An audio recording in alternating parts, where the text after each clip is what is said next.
I have a few little, I guess let's just go for a little drive, and I'll see, I'll tell you guys my thoughts as we go.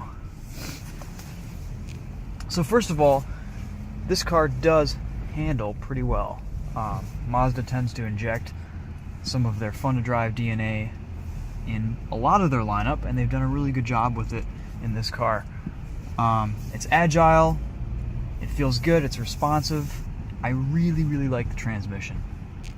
The transmission in this car does exactly what you want it to do. It's probably one of the best automatics that I've driven recently. And of course, what's kind of cool too is Mazda has it properly set up so that if you push forward, it's downshift, and pull back, it's upshift, just like a race car. Give you a little bit of an example here. There we go, upshifting, pulling back, and we want to downshift. Look at that, just like a touring car. It's amazing.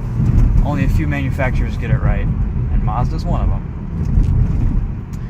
So what else can I say about this car? It rides pretty well. It's a little bit stiff, honestly, for a car like this, but that does give you some pretty nice sporty handling.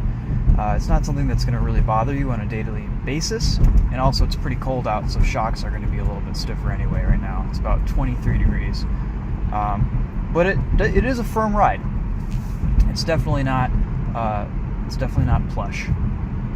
Gas mileage has been great. I've been ragging on it this week quite a bit, and it looks like we've averaged about, 26, 27 miles to the gallon.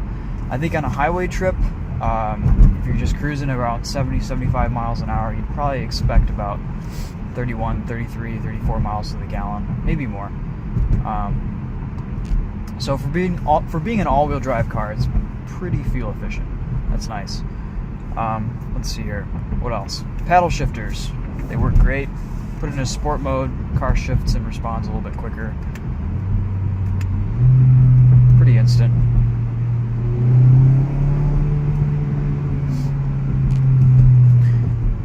And I'm also liking the Skyactiv engine.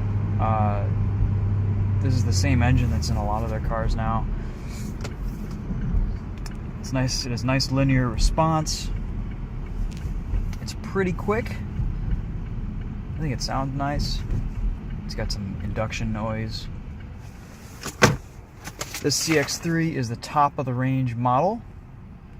I never learn anything about these cars, so I should probably tell you that it's the Grand Touring all-wheel drive in Soul Red Metallic.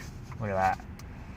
27 city, 32 highway. I'd say that sounds about accurate as far as gas mileage goes. This one has really nice leather interior accents. I really like Mazda's new interior design language. It looks pretty good. These vents are... A lot of this stuff is kind of straight out of the Miata, which is kind of neat. Another thing is this car feels to be about the right size. You get in it, it's nice and small, it doesn't have a big footprint on the road, and from a performance perspective, it definitely helps. The back seat is a little bit cramped. You get back there, I'm 5'10", and I'm not a really big guy, and I've got my seat, my driver's seat positioned for my driving position, and I got back there earlier today, and it was a little bit tight, but, you know, for being a small car, it's okay. One nice thing is ingress and egress. Getting in and out of the car is pretty nice. There's lots of headroom.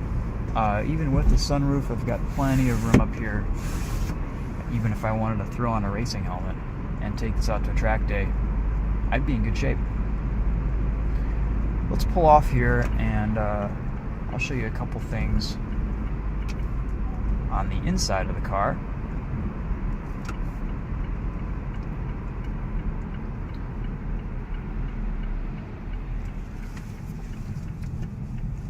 One thing I'm not crazy about is this heads-up display. I feel like if you're going to have the heads-up display down that low and not projected onto the windscreen, you'd almost be able to see the speedometer in the same line of sight. So I'm not too sure about that, and this kind of looks flimsy and cheap, and I'm not really sure how to turn it off. I've gone through the menus. I think you probably can turn it off, but I just don't know how.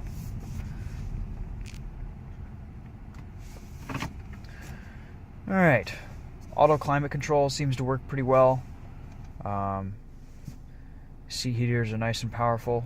No cooled seats, unfortunately, if that's your thing. There's a nice little Alcantara insert here, which feels nice. Leather suede. And then this armrest, which I don't particularly like the placement of, but it's there in case if you want it. Little cup holders, and then of course your infotainment controls are down here. Audio system sounds pretty decent, but of course I can't play you anything because of music rights and all that stuff. So there are little red accents here on the door pulls. I kind of like this brushed aluminum trim here on the side. Driving position is good. You've got lots of adjustability up and down. The wheel telescopes goes up and down here, so you've got plenty of adjustment there. And like I said, lots of headroom. Alright, let's go to the outside here. One thing I do not like is if you're using the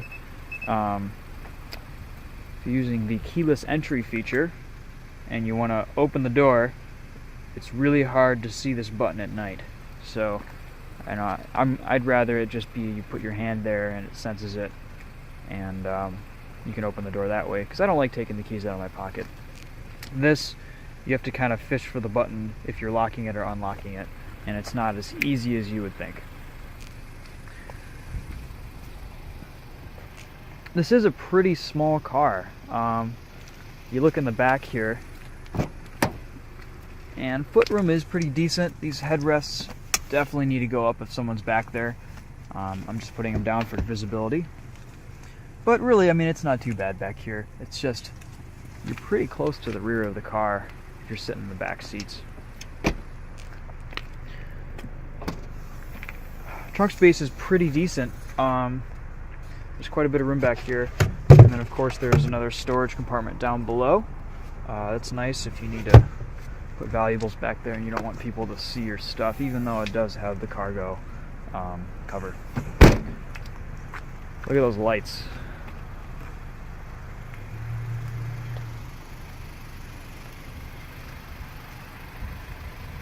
We did have one snowy day this week, and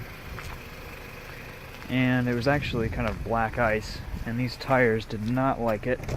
Acceleration and turning was pretty good, but braking distances were pretty awful. So if you're going to be driving this car in the winter, I would definitely recommend getting snow tires or a better all-season tire. Just because it's all-wheel drive doesn't necessarily mean you're going to be able to stop in time. Of course, that's kind of the case with everything. You've got a sunglass holder up here.